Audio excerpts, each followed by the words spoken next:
आज हम बात करने वाले हैं यूनियन एग्जीक्यूटिव के बारे में। यूनियन एग्जीक्यूटिव और हम बात करेंगे आर्टिकल 52 से लेकर के 78 तक, है ना? ये हमारे यूनियन एग्जीक्यूटिव में आता है। पार्ट 5 है ना? ये पार्ट 5 में भी आता है और ये एग्जीक्यूटिव का काम क्या होता है? तो नीति के क्रियान्वयन का मतलब है ना? ये हमारा कार्यपालिका का काम क्या होता है? जो हमारे नीति के क्रियान्वयन का कार्य होता है। जैसे नीति निर्माण का काम हमारा लेजिस्लेचर का होता है, यानी कि विधायिका का, वैसे ही नीति के क्रियान्वयन का कार्य होता है हमारे आपके आरटी एग्जीक्यूटिव का, है ना? एग्जीक्यूटिव का, तो एग्जीक्यूटिव में आता कौन कौन है? तो आप बोलेंगे सबसे पहले प्रेसिडेंट आता है, वाइस प्रेसिडेंट आते हैं, प्राइम मिनिस्टर आते हैं, काउंसिल ऑफ मिनिस्टर्स आते हैं और अटॉर्नी जनरल आते हैं। इतने, है ना? इतने आते हैं। President, vice president, PM, council of ministers और अटॉर्नी जनरल, जिसमें हम सबसे पहले बात कर रहे होंगे आज, है ना? आज बात कर रहे होंगे प्रेसिडेंट के बारे में, है ना? प्रेसिडेंट के बारे में, तो आइए बात करते हैं प्रेसिडेंट होता कौन है। तो ये राज्य का प्रथम नागरिक होता है, यानी राज्य का प्रमुख होता है ना, प्रथम नागरिक कहते हैं। कार्यपालिका की जो पूरी शक्ति है वो राष्ट्रपति में ही निहित होती है। इसके अलावा देश की सेनाओं का सर्वोच्च सेनापति जो होता है हमारा प्रेसिडेंट ही होता है। ठीक है भैया। ये जो प्रेसिडेंट है इसकी बात कहाँ से कहाँ तक की गई, तो आर्टिकल 52 से लेकर के 62 तक, है ना? 62 तक किया गया है, आर्टिकल 52 से लेकर 62 तक। अच्छा, तो क्या बात किया गया भाई? तो सबसे पहले आर्टिकल 52 में किया गया कि एक पद होगा, है, राष्ट्रपति का पद होगा। 53 में कहा गया कि ये कार्यपालिका का प्रमुख होगा। ठीक है, ऐसे ही है, बहुत सारे आर्टिकल्स हैं 52 से लेके 62 तक। तो इसमें बात करते हैं सबसे पहले 54, आर्टिकल 54 में इनके निर्वाचन के बारे में कहा गया है। जैसे 52 में आपको बताया, 52 में है कि आपका एक राष्ट्रपति का पद होगा, ठीक है। 53 में बताया गया है कि ये कार्यपालिका का प्रधान होगा, ठीक है। तो वैसे ही 54 में बताया गया है इनके निर्वाचन के बारे में कि जो आपका राष्ट्रपति का निर्वाचन है ना, कैसे होता है, क्या होता है, ठीक है। आर्टिकल 55 में बताया गया है इनके निर्वाचन का जो इलेक्टोरल कॉलेज होता है, इलेक्टोरल कॉलेज जो होता है वो कैसा होता है, वो कैसा होता है, आर्टिकल 55 में बात की गई है इसकी। तो ये चीज़ आपको ध्यान रखना है। इलेक्टोरल जो कॉलेज होता है वो आपका होता है elected members from both the houses. जो हमारे लोकसभा और राज्यसभा के जो इलेक्टेड मेंबर्स होते हैं वो होते हैं, नॉमिनेटेड नहीं होते हैं, ध्यान रखिए, नॉमिनेटेड नहीं होते हैं। उसके अलावा और कौन होता है भाई? तो elected members from the state assemblies, जो स्टेट असेंबलीज जो हैं वो हमारे इनके इलेक्टोरल कॉलेज में आते हैं, ठीक है भाई। नॉमिनेटेड मेंबर्स और लेजिस्लेटिव काउंसिल के मेंबर्स जो हैं इनको हटा दिया गया है, इनको हटा दिया गया है, ठीक है जी, ठीक है, चलिए। फिर आर्टिकल 55 में बात तो ध्यान रखना है, इलेक्शन में इलेक्टोरल जो कॉलेज बनेगा उसमें कौन होगा? तो elected members from both the houses, Lok Sabha या राज्यसभा, ठीक है। Elected member from legislative assemblies, ठीक है। कौन नहीं होगा? तो नॉमिनेटेड मेंबर्स नहीं होंगे, नॉमिनेटेड मेंबर्स नहीं होंगे, साथ में विधान परिषद के सदस्य नहीं होंगे, ठीक है। फिर उसके अलावा आर्टिकल 55 में और बात की गई है कि जो इनका चुनाव होगा वो एकल संक्रमणीय मत द्वारा अनुपातिक प्रतिनिधित्व पद्धति से होगा, ठीक है। सिंगल प्रेफरेबल वोट सिस्टम बोलते हैं, है ना? ठीक है। तो यह एकल संक्रमणीय मत पद्धति के द्वारा अनुपातिक प्रतिनिधित्व, है ना? ये है इनका बोलने का तरीका, ये बोलते हैं, आर्टिकल 55 में कहा गया है ये, ठीक है। उसके अलावा जो निर्वाचन से जुड़ा जो विवाद होगा वो उसका निपटारा कौन करेगा? तो इसका निपटारा करेगा सुप्रीम कोर्ट, सुप्रीम कोर्ट करेगा इसका निपटारा, ठीक है। प्रेसिडेंट के पद के चुनाव हेतु, है ना, क्या कुछ करना होता है? तो आपको कम से कम मिनिमम 50 सदस्यों द्वारा प्रस्तावित होने चाहिए। आप 50 सदस्यों के द्वारा प्रस्तावित होने चाहिए, साथ में 50 सदस्यों द्वारा अनुमोदित होने चाहिए, ठीक है भैया। 50 सदस्यों द्वारा प्रस्तावित प्लस 50 सदस्यों द्वारा अनुमोदित।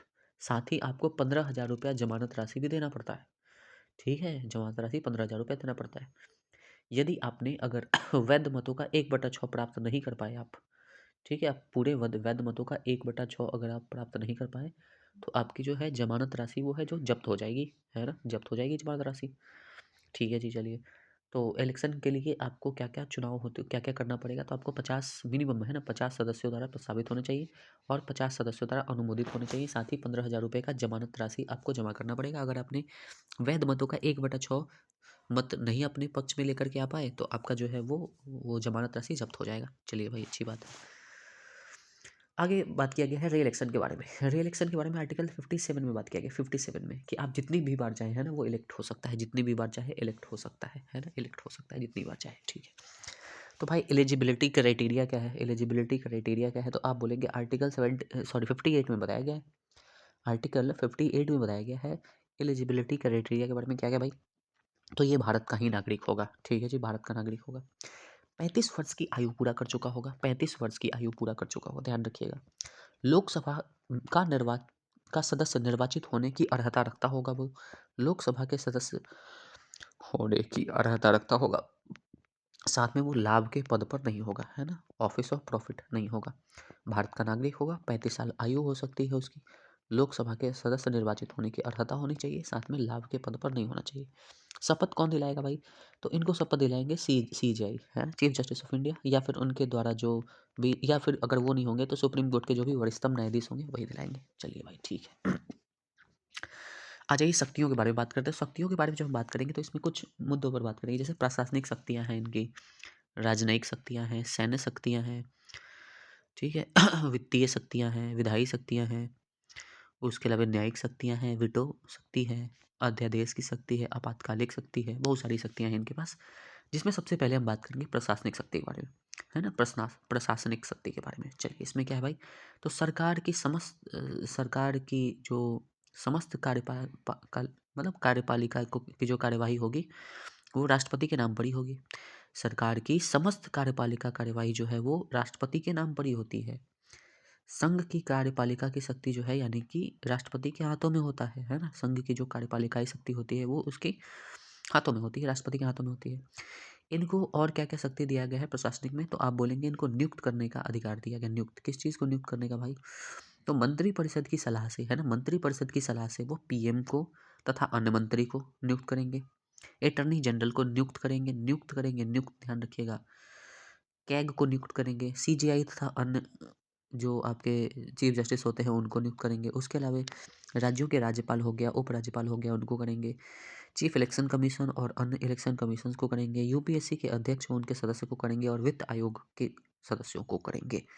तो नियुक्ति का अधिकार दिया गया है इनको, वो मंत्रिपरिषद की सलाह से करेंगे, है ना, पीएम और अन्य मंत्री को नियुक्त करेंगे, अटॉर्नी जनरल हो गया, कैग हो गया, CJI हो गया और अन्य चीफ जस्टिस हो गया, राज्यों के राज्यपाल तथा उपराज्यपाल, उसके अलावा चीफ इलेक्शन कमीशन और अन्य इलेक्शन कमीशन, यूपीएससी के अध्यक्ष व उनके सदस्य, उसके अलावा वित्त आयोग, है ना, इन सबको यही नियुक्त करते हैं। ठीक है जी, तो ये आपकी बात हो गई प्रशासनिक शक्ति के बारे में कि जितनी भी समस्त कार्यपालिका जो कार्यवाही होगी वो राष्ट्रपति के नाम पर होगी। ठीक है, दूसरा हो गया नियुक्ति का अधिकार। ठीक है, चलिए राजनयिक शक्ति क्या है इनमें, राजनयिक शक्ति, तो ये राज्य के प्रमुख होने के नाते जो है राजदूतों तथा कूटनीतिक अधिकारियों की नियुक्ति करते हैं। भारत से बाहर जो राजनयिक होते हैं उनको नियुक्त भी करने का काम इन्हीं का होता है। अन्य देशों द्वारा जो भारत में नियुक्त राजदूत होते हैं उनका स्वागत भी इन्हीं को करना होता है। अन्य देशों द्वारा जो भारत में नियुक्त जो राजदूत होते हैं उनका स्वागत भी इन्हीं को करना होता है। चलिए भाई ठीक है, अगला है विधायी शक्ति। विधायी शक्ति क्या है भाई, तो विधायी शक्ति में क्या है, आर्टिकल 85 के तहत कहा गया है कि संसद के दोनों सदनों को सत्र हेतु आहूत करना और साथ में सत्रावसान करना। ठीक है, आर्टिकल 85 के तहत, है ना, ये जो है संसद के दोनों सदनों के सत्र हेतु आहूत करेंगे तथा सत्रावसान करेंगे, आर्टिकल 85 में। ठीक है जी, दोनों सदनों के में अगर गतिरोध हो जाए, है ना, दोनों सदनों में गतिरोध की स्थिति पैदा हो जाती है तो ये संयुक्त बैठक का प्रावधान किया गया है। ये है आर्टिकल 108 में, यही बुलाएंगे, है ना, संयुक्त बैठक का प्रावधान किया गया है जो यही बुलाएंगे, आर्टिकल 108 में कहा गया संयुक्त बैठक की, है ना। और आपको बताना है कि संयुक्त बैठक का जो हेड होता है वो कौन होता है, क्या प्रेसिडेंट होता है या फिर जो लोकसभा का अध्यक्ष होता है वो होता है, आपको बताना है। ठीक है, चलिए ये दूसरा हो गया। तीसरा क्या है, प्रत्येक आम चुनाव से के पहले सत्र तथा प्रत्येक वर्ष के पहले सत्र के आरंभ में दोनों सदनों का संयुक्त सत्र को संबोधित करता है। ये आर्टिकल 87 में कहा गया है कि भाई हर एक बार जब आम चुनाव होगा तो आम चुनाव के बाद जो पहला सत्र होगा वो संयुक्त सत्र होगा।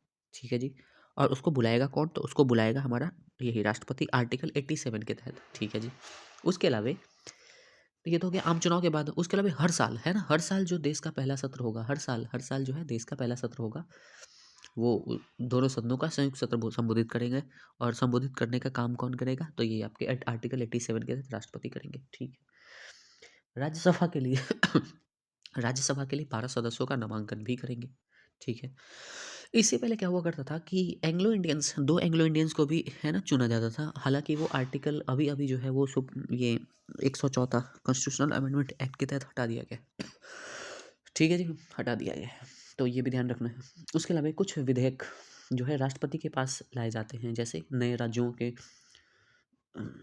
पास पहले लाए जाते हैं, मतलब है ना, पहले ही उनके लाया जाता है। कुछ विधेयक ऐसे होते हैं जैसे नए राज्यों के नाम संबंधित है ना आर्टिकल 3 में जो कहा गया है। उसके अलावा धन विधेयक को सबसे पहले क्या है राष्ट्रपति के पास ही ले जाता है, उसके बाद सदन में प्रस्तुत किया जाता है। तो ये कुछ हो गया इनके विधायी शक्ति में हमने क्या देखा आर्टिकल 85 में देखा कि संसद के दोनों सदनों का सत्र को आहूत करना या फिर सत्रावसान करना आर्टिकल 85 हो गया। आर्टिकल 87 में क्या कहा गया है कि प्रत्येक आम चुनाव के पहले सत्र तथा हर एक वर्ष के पहले सत्र के आरंभ में दोनों सदनों का संयुक्त सत्र को संबोधित करने का काम आर्टिकल 87 के तहत राष्ट्रपति का होगा। उसके अलावा दोनों सदनों के गतिरोध की स्थिति में संयुक्त बैठक जो होगा वो इन्हीं को यही बुलाएंगे है ना, यही बुलाएंगे आर्टिकल 108 के तहत। आपको बताना था इसमें क्या कि संयुक्त जो सत्र होता है ऐसे केस में जो संयुक्त बैठक होती है उसकी आर्टिकल 108 के तहत है ना उसकी अध्यक्षता कौन करता है, ठीक। उसके अलावा राज्यसभा के 12 सदस्यों का नामांकन करना। उसके अलावा एंग्लो इंडियंस वाला जो आपको बताया 104 कॉन्स्टिट्यूशनल अमेंडमेंट एक्ट के तहत हटा दिया गया है। उसके अलावा कुछ विधेयक ऐसे होते हैं जो राष्ट्रपति के पास पहले लाए जाते हैं सदन में प्रस्तुत होने से पहले, जैसे इसमें कौन सा है नए राज्यों के नाम संबंधित आर्टिकल 3 और धन विधेयक आर्टिकल 110 सॉरी आर्टिकल 110, ठीक है। चलिए अब बात करते हैं वित्तीय शक्ति। वित्तीय शक्ति क्या है तो भाई धन विधेयक जो है ये धन विधेयक इनके पास ही लाया जाता है। धन विधेयक सबसे पहले इन्हीं के पास लाया जाता है, ठीक है। उसके अलावा क्या है प्रत्येक 5 वर्ष बाद जो है वित्त आयोग का गठन करते हैं। वित्तीय शक्ति में यही कह सकते हैं आप कि प्रत्येक 5 वर्ष बाद वित्त आयोग का गठन करना। वित्त आयोग क्या होता है आर्टिकल 280 में वित्त आयोग की बात की गई है। चलिए न्यायिक शक्तियाँ क्या हैं इनकी। न्यायिक शक्तियाँ ये हैं कि सुप्रीम कोर्ट जो है वो न्यायाधीशों की नियुक्ति करता है, न्यायाधीशों की नियुक्ति करता है, ठीक है जी। चलिए उसके अलावा राज्य के उच्च न्यायालयों के न्यायाधीशों की भी नियुक्ति करता है। अच्छा सुप्रीम कोर्ट के न्यायाधीशों की भी नियुक्ति करता है सर, हाँ जी। और राज्यों के उच्च न्यायालयों के न्यायाधीशों की भी नियुक्ति करता है, बिल्कुल जी, ठीक है जी। फिर आ जाइए आर्टिकल 143 में के तहत वो जो है विधिक सहायता मांग सकता है, विधिक सलाह मांग सकता है सुप्रीम कोर्ट से। सुप्रीम कोर्ट से आर्टिकल 143 के तहत वह विधिक सलाह मांग सकता है किसी सुप्रीम कोर्ट से कि भाई किसी मुद्दे पर इनको अगर लगता है तो आप भाई सलाह मांग सकते हैं, ठीक है। चलिए उसके अलावा क्या है आर्टिकल 72 में इनको दिया गया है कुछ पार्डनिंग पावर। ये न्यायिक शक्ति की तो बात कर रहे हैं हम, न्यायिक शक्ति, तो न्यायिक शक्ति में इनको क्या कुछ पार्डनिंग पावर दिया गया है, ठीक है। ध्यान रखना है कि ये जो पार्डनिंग पावर इनको जो दिया गया है वो सेना न्यायालयों के लिए भी है ना लागू होता है। और ऐसे कानूनों का उल्लंघन के लिए भी लागू होता है जो संघ की कार्यपालिका के अधीन हो। तो इन सभी चीज़ों मतलब क्या है भाई कि इनके पास कुछ पार्डनिंग पावर है कि ये क्षमादान कर सकते हैं। क्षमादान तो कैसे किसको क्षमादान कर सकते हैं भाई, तो सेना न्यायालयों द्वारा भी अगर कुछ दिया गया है, कुछ किसी को अगर पनिशमेंट दिया गया है तो उसको भी उस पर भी ये मतलब रोक लगा सकते हैं ना, ऐसा कुछ है। उसके अलावा कुछ ऐसे भी कानून का उल्लंघन जो कि संघ की कार्यपालिका के अधीन है, अगर उस पर भी कुछ उल्लंघन हो रहा है तो वहाँ भी क्या है ये कुछ उनके पास पावर है कि ये पार्डनिंग पावर का यूज़ कर सकते हैं वहाँ भी। तो कौन सा है भाई, सबसे पहला है पार्डन। पार्डन करने का मतलब क्या होता है कि भाई पूरी तरह से मुक्त कर देना, पूरी तरह से मुक्त कर देना। अगर किसी को कुछ हो रहा है अगर पार्डन दे दिया तो भाई पूरी तरह से तो मुक्त हो गया भाई, चलो यार ठीक है। कम्यूटेशन क्या होता है तो कठोर प्रवृत्ति के दंड को हल्की प्रकृति में बदल देना। अच्छा कठोर प्रकृति के दंड को हल्की प्रकृति के दंड में बदल देना, जैसे कठोर कारावास को साधारण कारावास में, मृत्युदंड को आजीवन कारावास में, है ना, ऐसे बदल सकते हैं। ये कम्यूटेशन हो गया, कम्यूटेशन। कठोर प्रकृति के दंड को हल्की प्रकृति में बदल देना कम्यूटेशन होता है। रिविशन क्या है, रिविशन है कि आदेश की जो भी आदेश है उसकी प्रकृति को बदले बिना दंड की मात्रा कम कर देना। देखिए कम्यूटेशन में क्या था कि भाई कठोर को आप कम कर दीजिए, कठोर प्रवृत्ति को हल्की प्रवृत्ति में बदलने में आप चाहें तो क्या कर सकते हैं, मृत्युदंड को आजीवन कारावास भी कर सकते हैं, कम्यूटेशन कहते थे ना, तो आप ये भी कर सकते थे। लेकिन जब रिमिशन की बात आएगी तो आपको क्या है आप उसके दंड के जो प्रकृति है उसको बदल नहीं सकते हैं। रिमिशन में क्या है दंड की प्रकृति को नहीं बदल सकते, यानी कि कठोर कारावास होगा तो उसको साधारण कारावास में आप दे सकते हैं, लेकिन उसकी प्रकृति को बदले बिना, है ना, बदले बिना कर सकते हैं। तो ये है रेमिशन, ठीक है। कम्यूटेशन हम देखा, पार्डन सबसे पहले, फिर कम्यूटेशन, फिर रेमिशन। रेमिशन के बाद आता है रेस्पाइट। रेस्पाइट मतलब क्या होता है कि अगर कोई रेस्पाइट देना किसी को, है ना, कुछ छूट देना कुछ, कौन सा छूट भाई, तो दंडित अगर कोई व्यक्ति हो तो उसकी विशिष्ट अवस्था को देखते हुए, है ना, दंड की प्रकृति या कठोरता में कम करते हैं। जैसे गर्भवती महिला है या फिर बूढ़ा आदमी है तो उसको रेस्पाइट देना, थोड़ा सा आराम दे देना, आराम की भाई तुम गर्भवती हो या फिर तुम जो हो वो बूढ़े हो, है तो उस आधार पर अगर कुछ रेस्पाइट दे सकता है तो ये रेस्पाइट होता है। रिप्रीव क्या होता है, रिप्रीव तो आप बोलेंगे रिप्रीव जो होता है वो मृत्यु दंड को अस्थायी तौर पर है ना निलंबित कर देना, मतलब कुछ समय के लिए निलंबित कर देना, है ना, कुछ समय के लिए मृत्यु दंड को निलंबित कर देना, ये है रिप्रीव दे देना। ध्यान रखिए कि जो पार्डनिंग पावर है वो जुडिशियल रिव्यू के अधीन आती है ना, नहीं तो पता लगा कि राष्ट्रपति अगर कोई बन गया उस तरह का इंसान, तो वो क्या करेगा जितने भी आपके वो दंडित कैदी हैं वो सब आके अगर मान लीजिए वो पार्डनिंग पावर का यूज़ करवा ले उनसे, है ना, तो ये भी तो हो सकता है। तो इसलिए क्या कहा गया है कि इसको जुडिशियल रिव्यू के अधीन रखा गया है। चलिए, तो ये ठीक है, आप समझ पाए। फिर से देख लीजिए, पार्डनिंग पावर में क्या है, सबसे पहला पार्डन जिसमें पूरी तरीके से मुक्त कर देना है।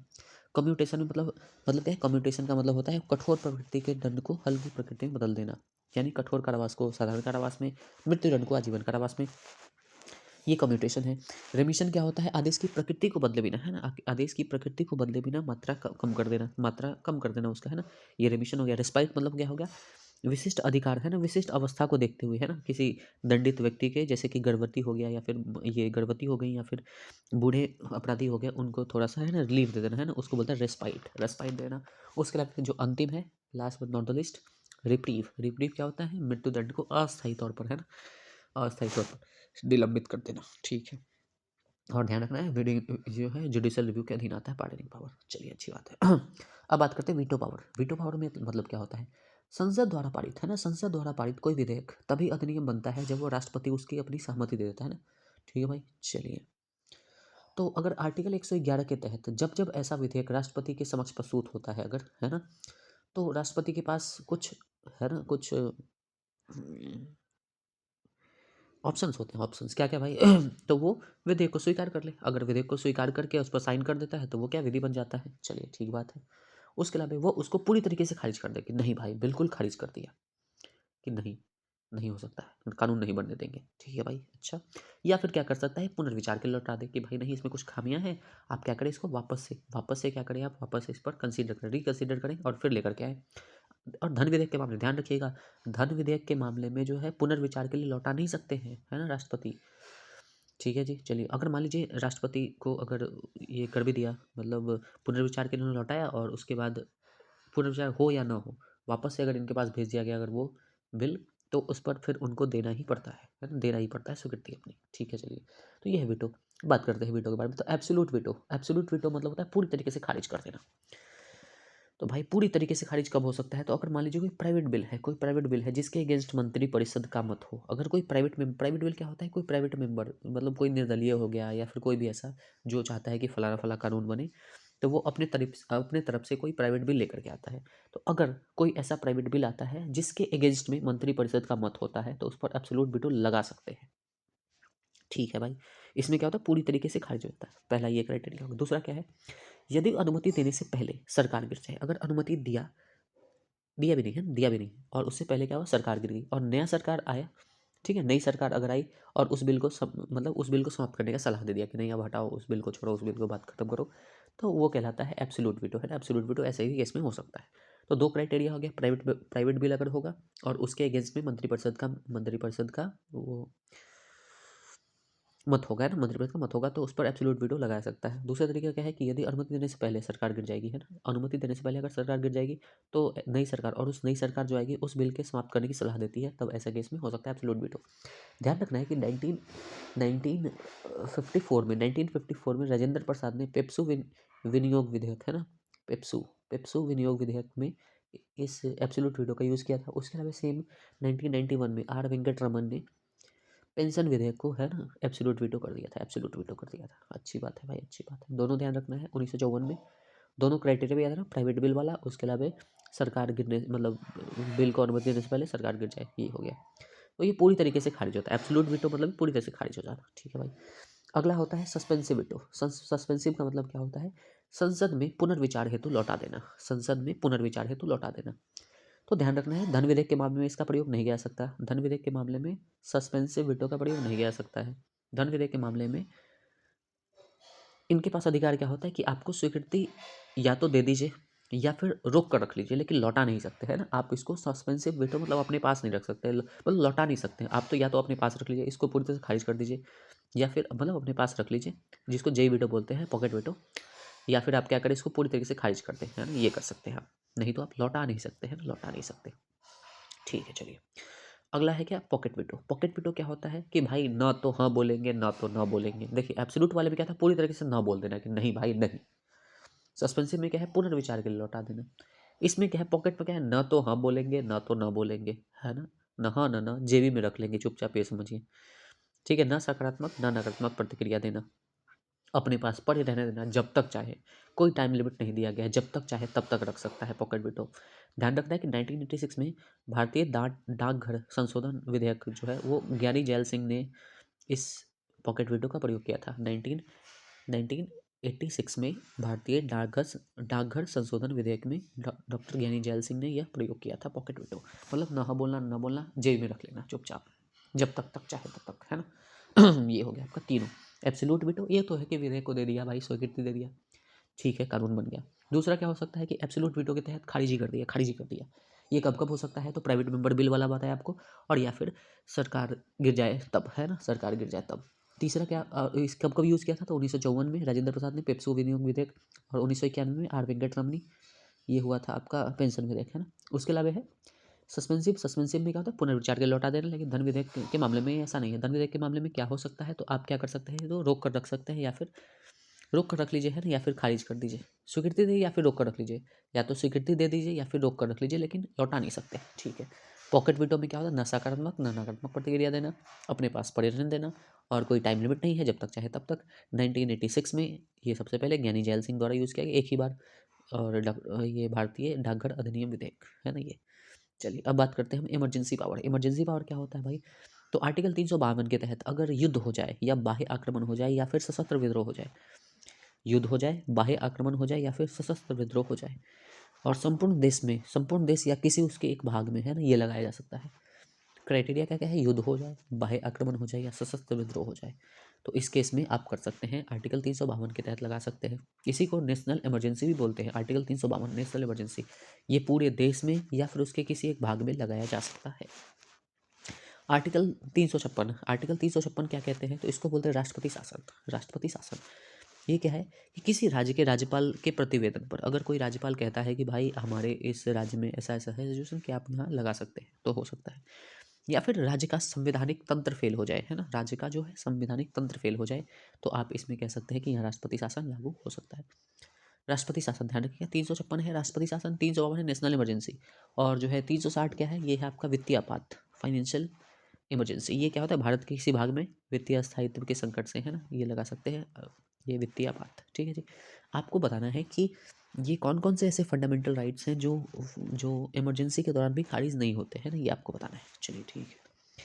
आर्टिकल 123, सॉरी, आप बात करेंगे हम ऑर्डिनेंस के बारे में, ऑर्डिनेंस वाला पावर। तो ऑर्डिनेंस का पावर क्या है, तो आर्टिकल 123 के तहत यदि दोनों सदन, है ना, सत्र में न हो और राष्ट्रपति को समाधान हो जाए, है ना, अगर सदन सत्र में ना हो और राष्ट्रपति को समाधान हो जाए कि, है ना, विधेयक की जरूरत है ना, विधेयक लाने की जरूरत है, तो वो ऐसा कर सकते हैं। या फिर और क्या हो सकता है कि यदि एक भी सदन सत्र में ना हो, ठीक है, या दोनों सदन सत्र में ना हो या तो एक भी सदन सत्र में ना हो, तब भी हो सकता है। उसके अलावा क्या होता है, अध्यादेश का जो जीवन काल होता है वो, ध्यान रखिए, सदन की बैठक के 6 सप्ताह तक होता है। अध्यादेश का पावर सब कुछ वही रहेगा, लेकिन ये कब तक होगा, जब तक आपका सदन, है ना, संसद का सदन न बैठ जाए, और 6 सप्ताह तक, है ना, 6 सप्ताह तक, यानी कि एक डेढ़ महीना कह लीजिए ना, डेढ़ महीना तक चलता है ये, डेढ़ महीना तक है, 6 सप्ताह। अध्यादेश द्वारा जो है वो संविधान संशोधन संभव नहीं है, संविधान का संशोधन जो है वो संभव नहीं है, ठीक है।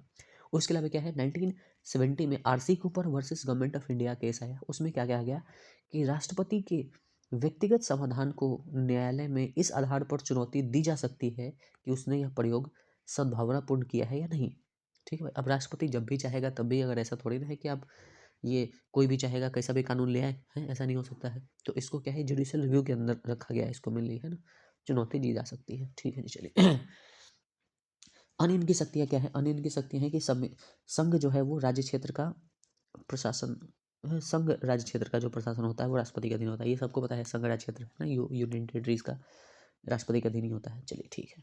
अब बात करेंगे हम पदावधि के बारे में, पदावधि के बारे में। तो ये आर्टिकल 56 में कहा गया है, आर्टिकल 56 में क्या कहा गया है भाई, तो पद ग्रहण से इनका कार्यकाल, है ना, कार्यकाल के बारे में बात किया है, कार्यकाल। तो ये कहा गया है कि ये इनका जो कार्यकाल होगा वो आप बोलेंगे कि 5 वर्ष तक का होगा, 5 वर्ष तक का होगा। इसके अलावा क्या है, इसका पुनर्निर्वाचन जो है आर्टिकल 57 में कहा गया है, पुनर्निर्वाचन जो है वो आर्टिकल 57 के तहत किया जा सकता है, संभव है। ठीक है।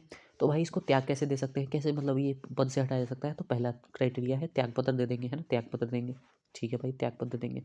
उसके अलावा संविधान का अतिक्रमण करेंगे, है ना, अतिक्रमण करेंगे तब आपका जो है वो ये महाभियोग लगाया जा सकता है। ठीक है, या फिर इनका कार्यकाल समाप्त हो जाए, ठीक है भाई, या फिर अवैध निर्वाचन हो, अवैध निर्वाचन हो ना तब भी हो सकता है। ठीक है जी। आपको बताना है कि ये जो अपना त्यागपत्र देते हैं वो किसको देते हैं, या तो क्या वाइस प्रेसिडेंट को देते हैं या फिर ये सीजेआई को देते हैं, ये आपको बताना है ना, ये आपको बताना है। राष्ट्रपति अपना त्यागपत्र जो है वो किसको देते हैं, सीजेआई को देते हैं या फिर उपराष्ट्रपति को देते हैं। ठीक है जी। नोट करना है ये बात कि कार्यकाल समाप्त होने पर राष्ट्रपति तब तक पद पर बना रहेगा जब तक नया नया चुना ना जाए। यहाँ वाइस प्रेसिडेंट नहीं आएगा, भाई साहब भाई साहब भाई साहब।